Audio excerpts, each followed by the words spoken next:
Welcome to ஐஸ்வர்யம் filter. நமக்கு எப்போதுமே வீடு கட்டும் போது நமக்கு வந்து சரியான ஒரு பிளான் இருந்ததுன்னா அந்த பிளான் மூலமாக நம்ம நிறையா சேவிங் பண்ணலாம். அதுக்கப்புறம் கன்ஸ்ட்ரக்ஷனில் என்ன மாதிரி நம்ம வந்து பட்ஜெட் லெவலில் வீடுகள் பண்ணுறோம், நமக்கு எந்த விதத்தில் ப்ரொபோசல் வச்சு அந்த ஃபவுண்டேஷன் போடுறோம் அப்படிங்கிறத பார்க்கணும். அதாவது இப்போ நீங்கள் சிங்கிள் பெட்ரூம் வீடு தான் போடுறீங்க, அது கிரவுண்ட் ஃப்ளோர் வீடு தான் போடுறீங்க அப்படின்னு வச்சுக்கிட்டா நீங்கள் வந்து பக்கத்தில் ஃபியூச்சரில் வீடு கட்ட போகிறோம், மேலே வீடு கட்ட போகிறோம், அதுக்கெல்லாம் ஃபவுண்டேஷன் போடணும் அவசியம் இல்லை. உங்கள் வாழ்க்கைக்கு என்ன தேவையோ அதை மட்டும் நீங்கள் பண்ணிக்கலாம். ஃபியூச்சரில் உங்கள் பிள்ளைங்க வீடு கட்டுவாங்க, இல்லை என்ன வாடகை வீடு கட்ட விட போகிறேன், என்ன சைட்லலாம் கட்ட போகிறோம் அப்படின்னாக்கா அதுக்கு இந்த மாதிரி நீங்கள் வந்து பிரத்யேகமாக ஃபவுண்டேஷனோ அல்லது எக்ஸ்டெண்ட் பண்ணுறதுக்கான ப்ரொவிஷனோ விடலாம். அதனால காஸ்ட்டுக்கெல்லாம் செலவாகும். அந்த மாதிரி ப்ரொபோசலுக்காக நீங்கள் செலவு பண்ணுறது வந்து எக்ஸ்ட்ரா செலவு கண்டிப்பாக ஆகும். அது மாதிரி இல்லாமல் என்னுடைய வாழ்க்கைக்கு இதுதான் தேவை, இவ்வளவு இருந்தால் போதும் அப்படின்னு சொல்லிட்டு அதுக்கு மட்டுமே பிளானை வாங்கிட்டு அதுக்கு மட்டும் ஃபவுண்டேஷன் போட்டு சரியாக செலவு போனீங்கன்னா காசு பெருமளவு குறையும், ஒரு 20% வரைக்கும் குறையும். அந்த மாதிரி அதனால நான் பிளான் கொடுக்கும் போது நீங்கள் வந்து ஆல்மோஸ்ட் ஃபைனலைஸ் பண்ணிக்கலாம். இது இந்த பிளான் எனக்கு சரியா இருக்கு, இந்த பிளான் என் பட்ஜெட்டில் அடங்குது அப்படின்ட்டு அதை மட்டுமே நீங்கள் காட்டலாம். அதனால வந்து உங்களுடைய செலவு வந்து நீங்கள் என்ன எதிர்பார்க்குறீங்களோ அதுக்குள்ளே அடங்கும். நீங்கள் வந்து ஃபியூச்சரில் வீடுகளுக்கு எக்ஸ்டெண்ட் பண்ண போகிறேன் அப்படிங்கிற தோரணையில் ஃபவுண்டேஷனோ இல்லை ஒர்க்கோ ஆரம்பிச்சிங்கன்னா அது வந்து கண்டிப்பாக உங்களுடைய பட்ஜெட்லேருந்து 10% 15% எக்ஸ்டெண்ட் ஆகும். எப்போதுமே பெரும்பளவு கன்ஸ்ட்ரக்ஷன் பண்ணுறவங்களோ கான்ட்ராக்டரோ என்ன ஒத்துக்கிறாங்களோ அதுக்கு தான் ஃபவுண்டேஷன் போடுவாங்க, அதுக்கு தான் வந்து ஃபைனலைஸ் பண்ணுவாங்க, அது மட்டும் தான் கட்டுவாங்க. ஏன்னா அவங்க பட்ஜெட்டை ஒத்துக்கிட்டு பண்ணுறதுனால அவங்க என்ன ஒத்துக்கிறாங்களோ அந்த பில்டிங்கான ஃப்ளோர் தான் பண்ணுவாங்க. அது மாதிரி பண்ணுறதுனால நமக்கு வந்து பெரிய பயனும் கிடையாது. நம்ம என்ன செய்யணும்னா ஃபியூச்சருக்கும் ப்ரொபோஷன் கொடுத்து ஃபவுண்டேஷன் அதிகப்படுத்தணும், காலம்ஸ் எல்லாம் அதிகப்படுத்தணும். அதனால இன்னொரு ஃப்ளோரு ஒரு 2 ஃப்ளோர் கூட போகலாம், அந்த மாதிரிலாம் பண்ணலாம். அதனால கான்ட்ராக்டரோட நீங்கள் கட்டுறதா இருந்தாலும் சரி, கான்ட்ராக்டர் கட்ட கொடுத்தாலும் சரி, அவங்கள்ட்ட டிஸ்கஸ் பண்ணிக்கணும். சார் நான் வீடு கட்டும் போது எனக்கு ஃபியூச்சரில் 2 வீடு போவேன், ஃபியூச்சரில் ஒரு வீடு போடுவேன் அப்படிங்கிற அவங்களோட ஒரு அண்டர்ஸ்டாண்டிங் பண்ணிட்டு அதுக்கும் சேர்த்து ஃபவுண்டேஷன் போடணும், அது காலம் பொசிஷன்லாம் கொடுக்கணும். நாங்கள் சென்னையில் வந்து முன்னுரிமை கொடுத்து கன்ஸ்ட்ரக்ஷன் பண்ணிட்டு இருக்கோம். யாராவது சென்னை சர்க்கிளில் உள்ளவங்க வீடு கட்டதாக இருந்தாக்க எங்கள்கிட்ட நீங்கள் என்கொயரி பண்ணலாம், பிளான் வேணாலும் வாங்கிக்கலாம். நம்ம டிஸ்கஸ் பண்ணிட்டு ஃபர்தராக அந்த பில்டிங் கன்ஸ்ட்ரக்ஷன் ஆரம்பிக்கலாம். 18க்கு 40 அப்படிங்கிற சைஸில் வீட்டோட பிளான் போட்டிருக்கேன். இது வந்து சைட்டோட இடம் கூட. இது வந்து கிழக்கு பார்த்த இடம். இது வந்து ட்ரிபிள் பெட்ரூம் வீடு. ஏற்கனவே சிங்கிள் பெட்ரூம் வீடு, டபுள் பெட்ரூம் வீடு போட்டிருந்தேன். இப்போ வந்து இது ட்ரிபிள் பெட்ரூம் வீடு போட்டேன். அதாவது 2 வீடு. உள்ளுக்குள்ளேயே படிக்கட்டு வச்சு அட்டாச் பண்ணி கொடுத்துருந்தேன். அந்த வீட்டோட பிளானை பற்றி பார்க்கலாம் வாங்க.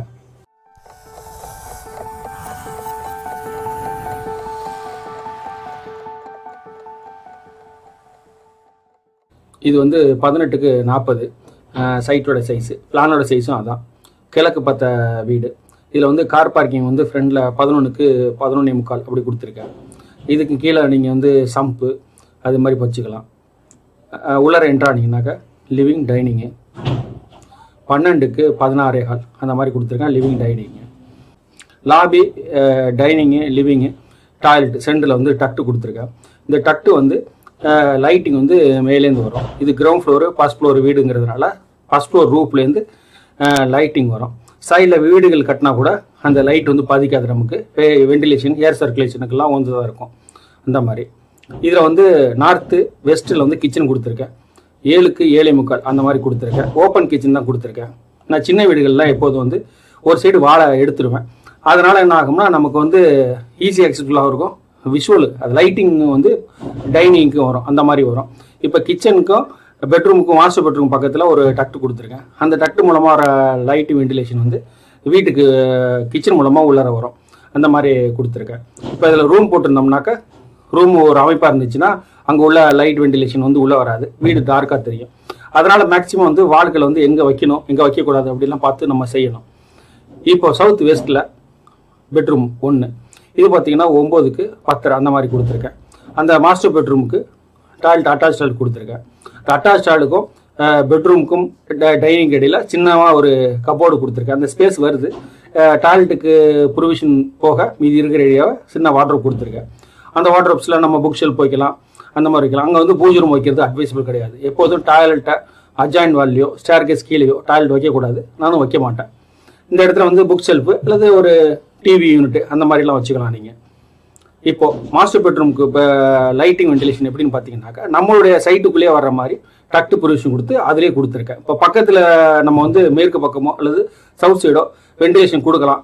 பக்கத்தில் யார் இடம் வந்து நம்ம இடமா இருந்தால் கொடுக்கலாம். நம்ம இடம் இல்லாத பட்சத்தில் நம்ம வந்து ப்ரொவிஷன் வந்து நம்ம டக்ட் கொடுத்து இப்படி தான் நான் வந்து நார்த் வெஸ்ட்டில் விண்டோஸ் கொடுக்கணும். இப்போ நம்ம வந்து லாபிக்கு வர்றோம். லாபிலேருந்து ஸ்டேர் கேஸில் உள்ளேயே போனோம்னா, மேலே ஏறி போனோம்னா டக்ட்டு தெரியும். நமக்கு மேலே ஏறி வந்தோம்னா டக்ட்டு தெரியும். அந்த டக்ட்டு வந்து ஃபேமிலி ரூமு, டாய்லெட்டு அதுக்கு சென்டரில் கொடுத்துருக்கேன். கீழே உள்ள மாதிரியே தான், பிளானில் எந்த சேஞ்சஸ் இல்லை. கீழே உள்ள கிச்சனில் வந்து மேலே என்ன பண்ணியிருக்கேன்னா ஸ்டெடி ரூம் ஆக்கியிருக்கேன். அதே மாதிரி ஸ்டெடி ரூமில் இங்கே வந்து ஒரு ரூம் ஆக்காமல் அதை வந்து ஒரு பாஸ் எப்பலாம் வச்சுருக்கேன். ஒரு சைடு வால் போடலை. சேம் காரணம் தான். மேலே உள்ள வர டக்டோட லைட்டு, வென்டிலேஷன் வந்து ஏர் சர்க்குலேஷன்லாம் உள்ளார ஈஸியாக பாஸ் ஆகணுங்கிறதுக்காக அந்த ஸ்டெடி ரூமில் வந்து ஒரு நீங்கள் வந்து ஃபர்னிச்சர் பண்ணிக்கலாம். அங்கே ஸ்டெடி ரூமுக்கான பிள்ளைங்களுக்கு ப்ரொவிஷன் கொடுக்கலாம். ஆனால் அந்த இடத்துல ஒரு வால் வேண்டாம் அப்படின்னு நான் விருப்பப்படுறேன். அதனால அந்த வால்லேருந்து நமக்கு லைட்டிங் வென்டிலேஷன் வர தடுக்கும். அதனால வாலை எடுத்துட்டேன்.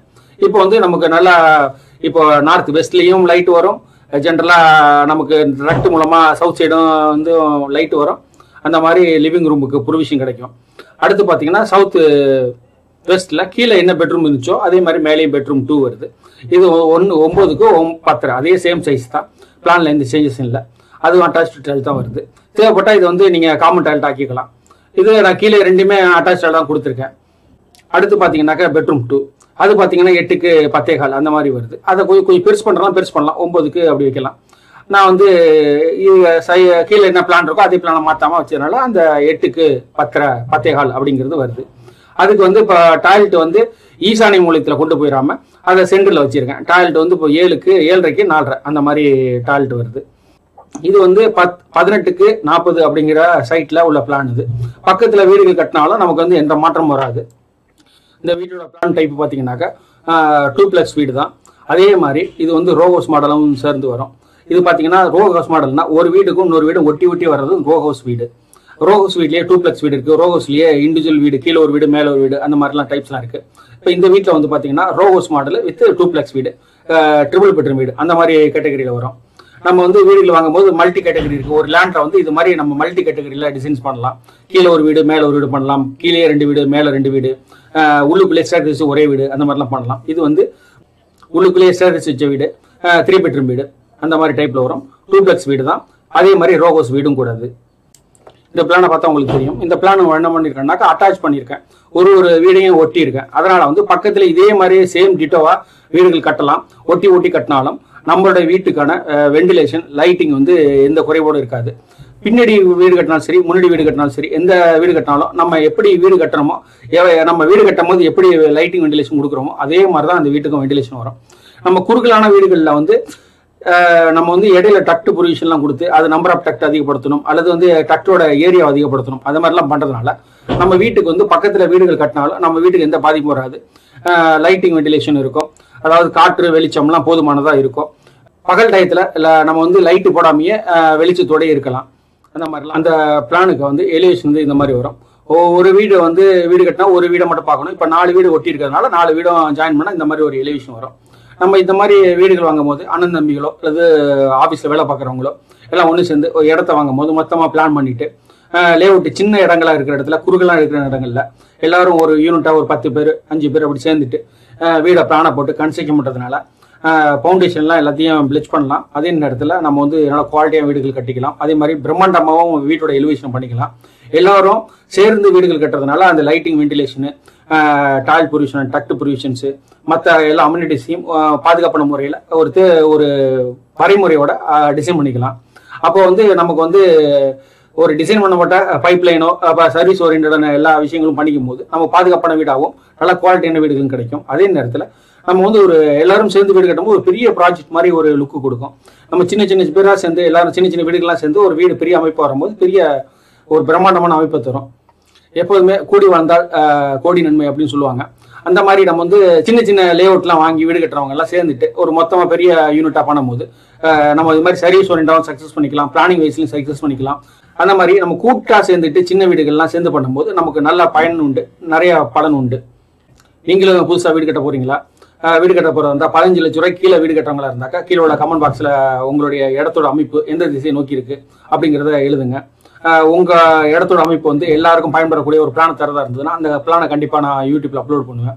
15 லட்ச ரூபாய்க்கு மேலே வீடு கட்டுறவங்களா இருந்தால் ரெண்டல் ஹவுஸோ, அப்பார்ட்மெண்ட்டோ, பெரிய லக்ஸுரி வீடோ, 2+ வீடு, அந்த மாதிரி பெரிய பங்களாஸ், அந்த மாதிரி வீடுகள் கட்டுறவங்களா இருந்தால் தனிப்பட்ட முறையில் வாட்ஸ்அப்பில் மெயிலில் தொடர்பு கொண்டு வாங்கிக்கோங்க, ஒரு பிளானை வாங்கிக்கோங்க. நாங்கள் சென்னையில் கன்ஸ்ட்ரக்ஷன் பண்ணிட்டு இருக்கோம். இந்த ஏரியாவில் சுற்றி இருக்கிறவங்க வீடு கட்டுறா இருந்தால் நாங்கள் முன்னுரிமை கொடுக்குறோம். எங்கள்கிட்ட டிஸ்கஸ் பண்ணுங்கள். நான் ஃபர்தராக நம்ம வந்து ஃபாலோ பண்ணலாம். மேலும் இந்த வீடியோ உங்களுக்கு பிடிச்சிருந்ததுன்னா பயனுள்ள இருந்ததுன்னா உங்கள் நண்பர்கள் உறவினர்கள் எல்லாருக்கும் ஷேர் பண்ணுங்கள். மேலும் அவங்களுக்கும் பயன்படும். நன்றி, வணக்கம். அடுத்த வீடியோவில் சந்திப்போம். ஃபேஸ்புக்கில் வந்து ஐஸ்வர்யம் பில்டர்னு அடிங்க. எங்களுடைய ஃபேஸ்புக் பேஜை நீங்கள் தொடரலாம். இதன் மூலம் வந்து எங்களுடைய டெய்லி ஆக்டிவிட்டீஸு, ப்ராஜெக்ட்ஸு எல்லாத்தையும் பற்றி பார்க்கலாம் நீங்கள். மேலும் எங்களுடைய வெப்சைட் வந்து aishwaryambuilder.info சொல்லிட்டு இருக்குது. அதை நீங்கள் டைப் பண்ணி பார்த்தீங்கன்னா மேலும் எங்களுடைய கம்பெனி, என்னுடைய ப்ராஜெக்ட்ஸு என்ன பண்ணியிருக்கோம் எல்லாத்தையும் தெளிவாக நீங்கள் தெரிஞ்சுக்கலாம்.